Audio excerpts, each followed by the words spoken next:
Jorge López es suspendido en la Liga de Béisbol Profesional Roberto Clemente. Y aquí te digo por qué. Novena entrada, juego empate a 1, Mayagüez contra Caguas.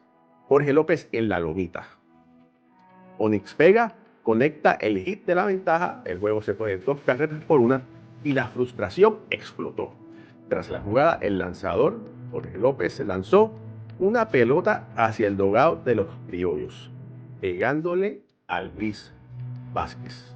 El resultado, bancas vacías y un momento que encendió la eterna rivalidad entre indios y criollos. La liga suspendió a Jorge López por 2 juegos. No se sabe si López regresará a la acción en lo que queda de temporada. Esperemos que Jorge López pueda resolver sus problemas internos y pueda regresar.